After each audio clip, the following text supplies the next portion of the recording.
بسم اللہ الرحمن الرحیم۔ السلام علیکم۔ نبی کریم صلی اللہ علیہ وآلہ وسلم نے ارشاد فرمایا، جس نے مجھ پر ایک مرتبہ درود بھیجا، اللہ پاک اس پر اپنی 10 رحمتیں نازل فرمائے گا۔ اصحاب کہف کے معنی غار والے کے ہیں۔ یہ چند سچے مومن نوجوان بچوں کا قصہ ہے جس کو قرآن پاک میں سورہ کہف میں بیان کیا گیا ہے۔ آج سے سینکڑوں برس پہلے کسی ملک میں ایک مشرک اور ظالم بادشاہ تھا۔ وہ خود بھی اللہ کو چھوڑ کر بتوں کی پوجا کرتا اور دوسروں کو بھی بتوں کی پوجا کا حکم دیتا۔ جو ایسا نہیں کرتا اس کو سخت سزائیں دیتا۔ ان کی سلطنت میں کچھ نوجوان بچے جن کی تعداد تقریباً 7 تھی۔ اللہ نے ان کو سیدھا راستہ دکھایا۔ یہ اللہ کو مانتے اور بتوں کو پوجنے کو برا سمجھتے۔ ان کے ماں باپ نے ان کو بہت سمجھایا کہ بادشاہ کو اگر خبر ہو گئی تو قتل کرا دے گا، لیکن ان بچوں کے دل میں اللہ کی محبت گھر کر گئی تھی۔ ماں باپ کی بھی نہ سنی اور اللہ کی تعریف اعلانیہ کرنے لگے۔ آخر ایک دن بادشاہ کو خبر پہنچ گئی۔ لڑکے ڈر کی وجہ سے ایک پہاڑ کے غار میں جا کر چھپ گئے۔ ان کے ساتھ ان کا کتا بھی تھا، وہ بھی ساتھ چلا گیا۔ جب کوئی شخص اللہ کا ہو جاتا ہے اللہ بھی اس کی مدد کرتا ہے۔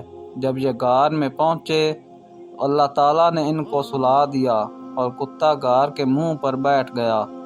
اس کو بھی اللہ تعالیٰ نے سلا دیا۔ اللہ تعالیٰ نے اپنی نشانی اور لوگوں کو اپنی قدرت دکھانے کے لیے 309 سال تک سلائے رکھا۔ اس عرصہ میں پتہ نہیں کتنے بادشاہ ختم ہو گئے، زمانہ بدل گیا، لوگ بدل گئے۔ 309 سال بعد اللہ تعالیٰ نے ان کو تھوڑی دیر کے لیے جگایا۔ ان کو ایسا معلوم ہوا کہ وہ ابھی سوئے ہیں۔ انہوں نے دیکھا کہ سب چیزیں اسی طرح موجود ہیں جس طرح وہ سوئے تھے۔ کتا بھی اس غار کے منہ پر بیٹھا تھا۔ ان کو بھوک معلوم ہوئی تو انہوں نے اپنے چند ساتھیوں کو سکے دیے کہ چھپ چھپا کر کسی طرح بازار جا کر کچھ کھانا لے آئیں۔ جب یہ ساتھی بازار گئے تو وہاں کی ہر چیز بدلی ہوئی نظر آئی۔ دکان پر پہنچے، کھانا خریدا۔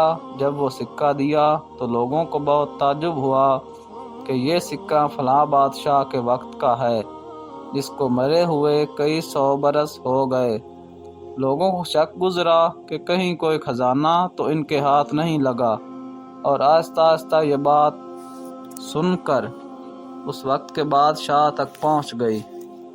یہ بادشاہ بہت ایماندار تھا اور اللہ اور روز قیامت کو مانتا۔ اس نے لڑکوں کو اپنے دربار میں بلایا اور سارا قصہ سنا۔ بادشاہ کو اور حاضرین کو بہت تعجب ہوا۔ بادشاہ ماں درباریوں کے اس غار تک آئے۔ انہوں نے ان لڑکوں کو سوتا ہوا دیکھا۔ ان کی آنکھیں کھلی ہوئی تھیں مگر جسم سو رہے تھے۔ بادشاہ اور ان کے درباریوں پر ایک وحشت طاری ہو گئی اور واپس چلے آئے۔ یہ لڑکے جو کھانا لینے آئے تھے غار میں داخل ہوتے ہی اپنے ساتھیوں کے ساتھ مل کر سو گئے۔ بادشاہ اور ان کے درباریوں کو اور یقین ہو گیا کہ اللہ تعالیٰ بڑی طاقت اور قدرت والا ہے۔ مرنے کے بعد وہ اسی طرح زندہ کرے گا جس طرح ان غار والوں کو کیا ہے۔ یہ لوگ اس غار میں قیامت تک سوتے رہیں گے۔ اللہ تعالیٰ نے اس واقعے سے ہم کو بتایا کہ وہ اپنے ماننے والوں کی حفاظت کرتا ہے، ظالموں سے نجات کی ایسی صورتیں پیدا کر دیتا ہے جو کسی انسان کے وہم و گمان میں بھی نہیں آ سکتی۔ ہم کو یہ بھی سبق ملتا ہے کہ جس شخص میں اللہ تعالیٰ کی محبت پیدا ہو جاتی ہے وہ کسی بڑے سے بڑے بادشاہ سے بھی نہیں ڈرتا۔